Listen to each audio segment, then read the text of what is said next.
सब लोग इस कार्यक्रम का हिस्सा बने, इसके लिए मैं आप सबका अभिनंदन भी करता हूं, आप सबका स्वागत भी करता हूं, आप सबको बधाई भी देता हूं।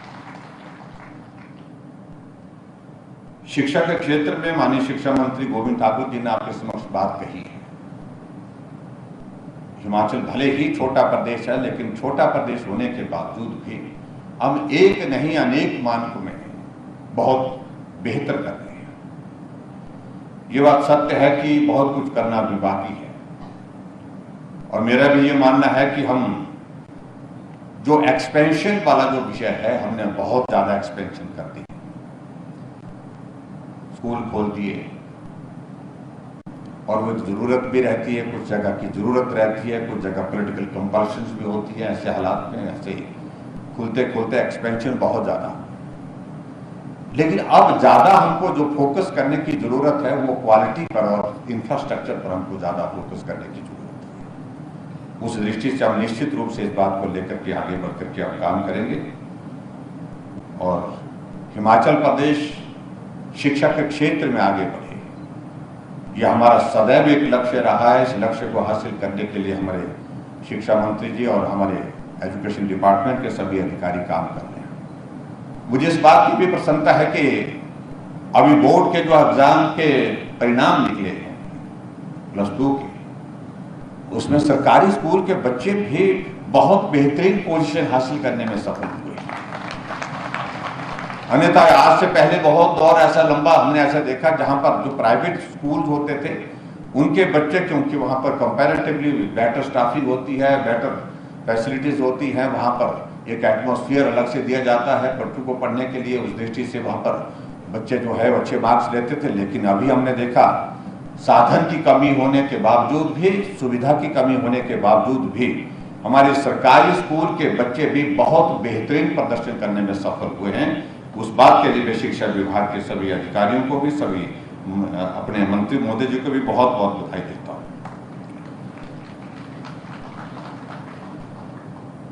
जहां तक अब बात रहती है कि अब मुख्यमंत्री पूरे प्रदेश का होता है, कुछ लोग हमको इस बात के लिए, बहुत लोग कहते हैं कि मंडी की बात कहते हैं। मंडी का मैं रहने वाला हूं, थोड़ी बहुत बात कहता हूं, लेकिन ये सच्चाई है कि जब मुख्यमंत्री बनता तो वो एक विधानसभा का, एक जिले का नहीं, वो पूरे प्रदेश का होता। और इस तरह से हमने पूरे प्रदेश के लिए काम करने की कोशिश भी की है। हालांकि बहुत बड़ा सहयोग आप सबका मिला, हर तरह से मिला, हर कदम पर मिला। कोविड जैसा संकट हमारे इस कार्यकाल में बहुत ज्यादा सारी चीजों को प्रभावित करने में दोषी रहा, जिसको मैं कह सकता हूं। लेकिन फिर भी उसके बावजूद भी हमने हिमाचल प्रदेश में जो बेहतरीन किया जा सकता था वो हमने करने की कोशिश की है। आज हमारे क्षेत्र में विकास के अगर हम जाते हैं, 200 करोड़ 300 करोड़ रुपए के उद्घाटन शिलान्यास वहां पर हो रहे हैं, और इसका अभिप्राय सीधा यही होता है कि उस क्षेत्र में विकास हुआ है। यहां मंडी के सिलसिले में 2-3 चीजों का मैं जरूर जिक्र करना चाहूंगा। कुछ चीजें थोड़ी हट करके करनी चाहिए, बड़ी करनी चाहिए, जिसमें से एक कदम हमने ये लिया कि हमारे हिमाचल प्रदेश में दूसरी स्टेट यूनिवर्सिटी जो है वो मंडी में स्थापित हुई। ये कदम उस दिशा में है जिसका सभी लोग आप लोग स्वागत करते हैं। और उसके साथ साथ में देवभूमि हिमाचल प्रदेश में सभी जगह देवी देवताओं के प्रति एक श्रद्धा है, आस्था है। लेकिन मंडी को तो हम छोटी काशी कहते हैं। और छोटी काशी अगर हम कहते हैं तो उसके पीछे सबसे बड़ा कारण है कि यहाँ बहुत हर गली में आप जाएंगे तो मंदिर मिलेगा, प्राचीन मंदिर मिलेगा, ऐतिहासिक मंदिर मिलेंगे। मंदिर भले छोटे हैं लेकिन उसके बावजूद भी मंदिर मिलेंगे। इसके स्वरूप को किस प्रकार से उठाया जाए, इसको किस प्रकार से हम बेहतर कर सकें, इस दिशा में भी हमने प्रयत्न करने की हमने कोशिश की। और इसलिए एक प्रोजेक्ट हमने शिवधाम के रूप में हम यहाँ पर शुरू किया है, और मुझे इस बात की खुशी है कि शिवधाम का वो प्रोजेक्ट अब जमीन पर खड़ा होता दिख रहा है। अभी हमने फिलहाल उसमें फर्स्ट फेज में 50 करोड़ रुपए की लागत से उसमें हमने शिलान्यास किया है, और शिलान्यास करने के पश्चात वो एक पोर्शन उसका बन करके आने वाले समय में तैयार होने वाला, लेकिन बहुत जल्दी सितंबर के महीने से पहले पहले हमारी कोशिश है कि सेकंड फेज का भी हम शिलान्यास करेंगे। वो भी लगभग 100 करोड़ के करीब और होगा। और जब ये सारी चीजें, और उसके बाद थर्ड फेज इसमें और आएगा, 3 फेजेज में होगा। और जिसके लिए एडीबी के लिए हमने अपनी जो डीपीआर 1100 बनाने की प्रक्रिया शुरू कर दी है, ताकि एक टूरिस्ट डेस्टिनेशन भी बने। टूरिस्ट डेस्टिनेशन के साथ साथ एक धार्मिक आस्था का केंद्र भी बने। उस दृष्टि से हमने इसको बनाने के लिए हमने इसके लिए प्लान किया है। और जो आने वाले समय में निश्चित, ठीक है, वक्त लगता है चीजों को पूरा करने में, लेकिन वक्त के साथ चीजें पूरी होती हैं। कभी हमने भी सोचा नहीं था कि मंडी में हमारा स्टेट यूनिवर्सिटी का एक दिन हमको जहां मौका मिलेगा, हम उसके चश्मदीद गवाह बनेंगे जब हमारे सामने ये मंडी का कॉलेज स्टेट यूनिवर्सिटी के रूप में खड़ा होगा। सोचा नहीं था, लेकिन वक्त आया और आज वो हो करके हम अपनी आंखों के सामने देख रहे हैं। और इसी तरह से हमारा फेज 1, फेज 2, फेज 3 शिव धाम का, जिसकी हमने शुरुआत की है, और मुझे पूरा भरोसा है कि आने वाले समय में जब फेज 3 होगा तो एक बहुत बड़ी कॉन्ट्रीब्यूशन जो मंडी के लिए नहीं, हिमाचल प्रदेश के लिए वो होगी।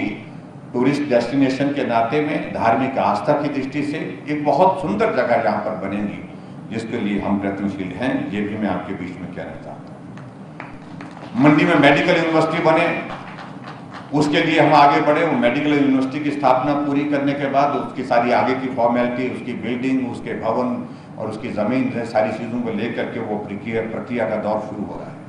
और वो भी बहुत जल्दी आने वाले समय में पूरा होगा। मुझे पूरा भरोसा है, उसमें भी हम रुकने वाले नहीं हैं। और एक चीज को और, जिसको हमारे विपक्ष के लोग खूब बोलते हैं, एयरपोर्ट की बात कहते हैं। मैं उस बारे में ज्यादा क्या बोलूं। किसी चीज की शुरुआत करने का कोई अवसर आता है, वक्त लग जाता है, लेकिन वो शुरुआत होती है। और मैं ये कहता हूं कि ये एयरपोर्ट मंडी का बन करके रहेगा, बन करके रहेगा, हर हाल में बन करके।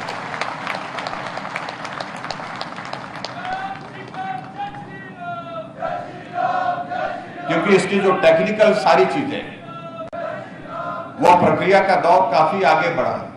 इसका OLS सर्वे हो चुका है, इसका लीडार सर्वे की फॉर्मेलिटीज थी वो कंप्लीट हो चुकी है, दोनों सर्वे सही हो चुके हैं।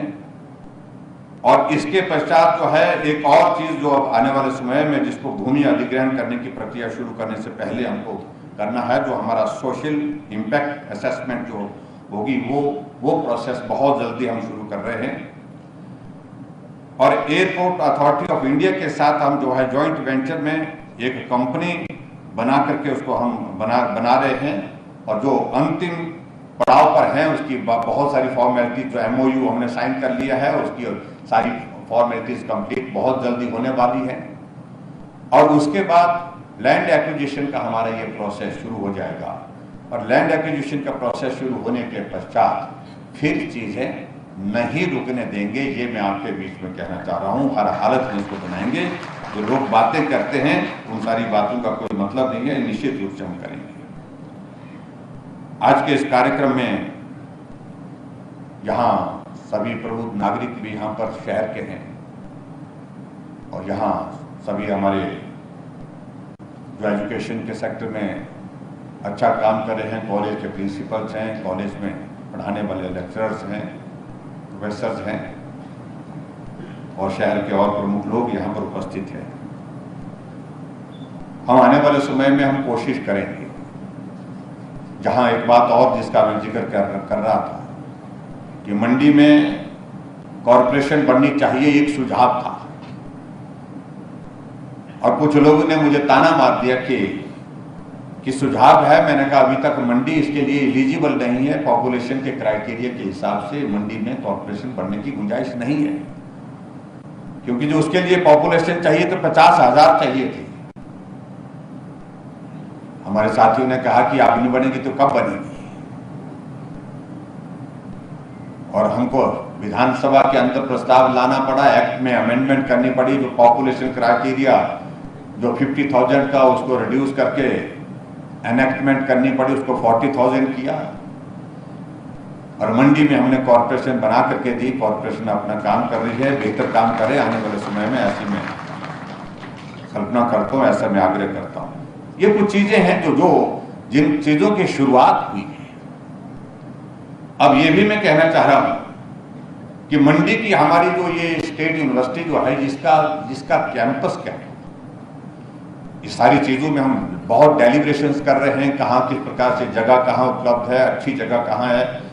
और क्योंकि ये कैंपस जब बनेगा तो ऐसी जगह तो नहीं बना पाएंगे हम जहां पर थोड़ी सी जमीन है और उसके बाद फिर हमको फिर दूसरी जगह कैंपस बनाना है। कैंपस हम बनाना चाहेंगे, सिर्फ एक जगह बनाना चाहेंगे जहां लंबे समय के लिए आने वाले 50 सालों में, मुझे लगता नहीं शायद दूसरी कोई यूनिवर्सिटी हिमाचल प्रदेश में बनने की गुंजाइश होगी। तो हमारी यूनिवर्सिटी ऐसी बने जो पूरे एक मॉडल के रूप में हो, जहां पर पर्यावरण अच्छा हो, जमीन जो है वो हमारे पास वॉल्यूम अच्छा उसका हो, और उसके बाद सुंदर जगह हो, अच्छी उसकी लोकेशन हो। तो उस दृष्टि से हम कोशिश करेंगे, उस सारी चीजों को लेकर के जो प्रक्रिया आगे बढ़ी है उसको पूरा बहुत जल्दी करेंगे। लेकिन मैं इतना जरूर कहना चाहता हूं कि जुलाई के महीने से इस मंडी यूनिवर्सिटी में क्लासेस शुरू हो जाएं, ये मैंने आग्रह किया है और मुझे पूरा भरोसा है कि इसकी शुरुआत कर देंगे। कई लोग प्रश्न खड़ा कर रहे थे कि कब होगा कि नहीं होगा।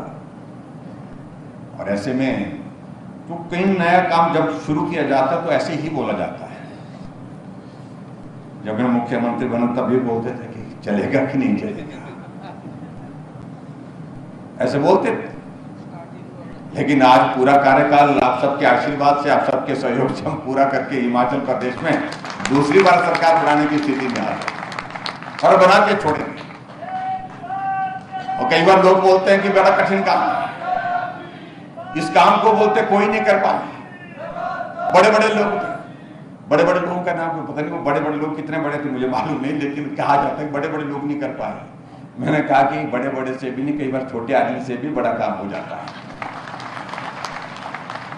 कभी किसी दौर, कभी जिंदगी में ऐसा दौर आता है जब कोई शुरुआत होती है। अब यहां पर मंच पर नेता बैठे हैं, कोई 7 बार के हैं, कोई 4 बार के हैं, कोई 3 बार के हैं, कोई 2 बार के हैं, कई सब बैठे हैं।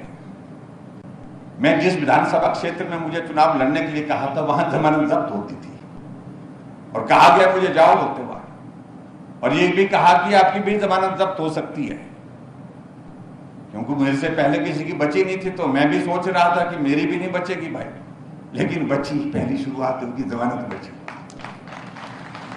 और हमारा मुकाबला हुआ 93 की बात है। उस वक्त पंडित सुखराम जी, जिनको हम याद करते हैं, आज हमारे बीच में नहीं है। उनकी कमी हिमाचल की राजनीति में रहेगी निश्चित रूप से। उनका नारा चला उस वक्त, सुखराम जी का मुख्यमंत्री का नारा, सब जीत गए। महेंद्र सिंह जी भी उधर, सब जितने भी 10 की 10 सीटें जीते, 9 जीते, 1 इंडिपेंडेंट जीता। यानी कि 93 की बात बिल्कुल जैसी आज है। यहाँ जो स्थिति यहाँ है आज, मंडी की 10 सीटें हैं और 10 सीटों में जो पिछला चुनाव हुआ तो 9 सीटें बीजेपी ने जीती थी, 1 इंडिपेंडेंट हमारे राणा जी आए थे, लेकिन ये भी अब बीजेपी का। आज अगर हम यहाँ पर फिर से अगले चुनाव में जा रहे हैं तो 10 की 10 सीटें हैं, यहाँ पर बीजेपी के विधायक बैठे हैं। क्यों अनिल जी? 10 ही है ना, 10 पूरे के पूरे 10 है भाई। हमने काम किया इकट्ठा और इनके लिए वोट भी मांगे हैं। तो मेरे कहने का मतलब 10 की 10, ऑल बटा ऑल जिसको हम बोलते हैं। और जब तब तो कोई ऐसा विषय था नहीं, तब तो ऐसा विषय नहीं था कि मंडी की बारी आएगी। तो आपकी बात तो भाई आदरणीय प्रधानमंत्री जी, हमारे पार्टी के राष्ट्रीय अध्यक्ष जी कह गए ये बारी नहीं बदलेगी भाई, चलती रहेगी। तो अब की बार भी ये होना चाहिए, अब की बार 9 नहीं, अब की बार 10 के 10 फिर चाहिए। जितने बैठे हैं इतने ही होने, मजा तब आए। तो मैं इस बात को मैं जिक्र कर रहा था, तो मुझे चुनाव लड़ने के लिए 93 में कहा और अचानक कहा, 3 महीने 2 महीने पहले कहा, तो जमानत बची। एक शुरुआत हुई मेरी विधानसभा क्षेत्र में कि इस पार्टी की जमानत बची, लेकिन जीतने की बातें बहुत दूर लगती थी। परिश्रम किया, 1998 में हम जीते, लेकिन मैंने कहा ना, कभी जिंदगी में ऐसा वक्त आता कि नई चीज की शुरुआत होती है, और वो शुरुआत हुई 98 के बाद में। जहां जमानत जब्त होती थी वहां से मैं आज 5वीं बार विधायक हूं। तो इसलिए ये शुरुआत जो बोलते हैं कि ये हिमाचल में बहुत कठिन है सरकार फिर से बनाना, मैं कहता हूं कठिन है, लेकिन ऐसा नहीं है कि हो नहीं सकता है। और ये शुरुआत मैं कह रहा हूं, अब की बार हम जरूर करेंगे। इसलिए हमने ये बात कही है कि अब की बार रिवाज बदलेंगे। जो रिवाज बना हुआ यहां पर 1985 के बाद सरकार बदलने का, उसको बदलेंगे।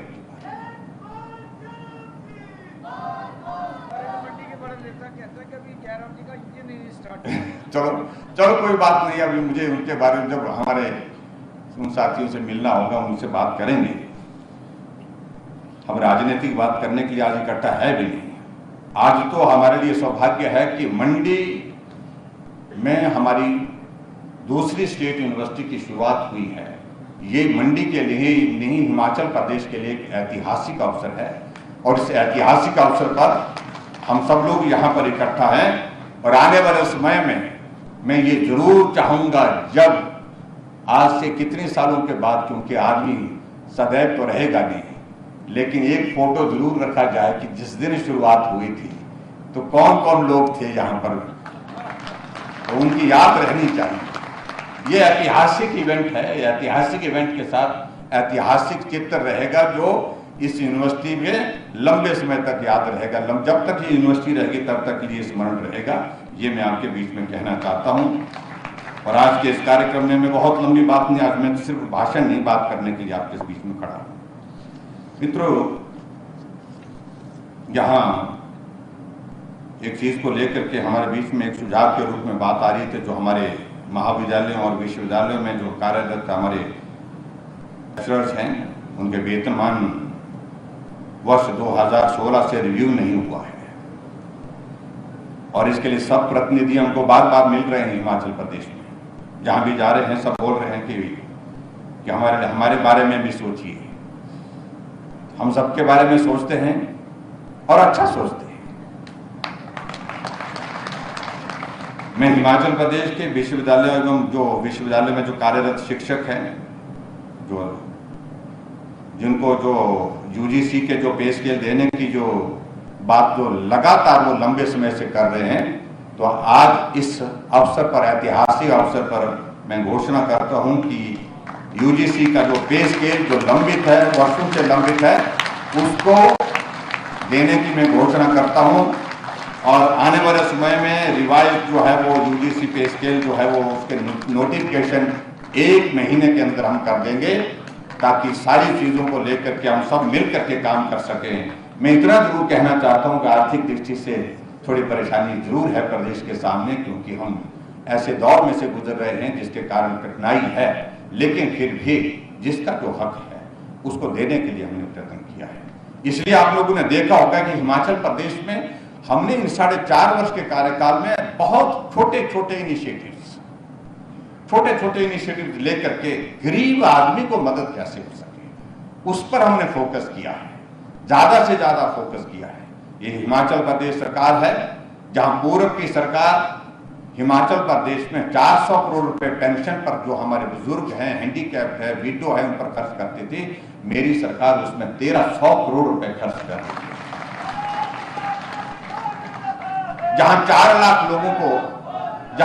लाख लोगों को पेंशन मिलती थी, आज मेरी सरकार में 7 लाख लोगों को करीब पेंशन मिलती है।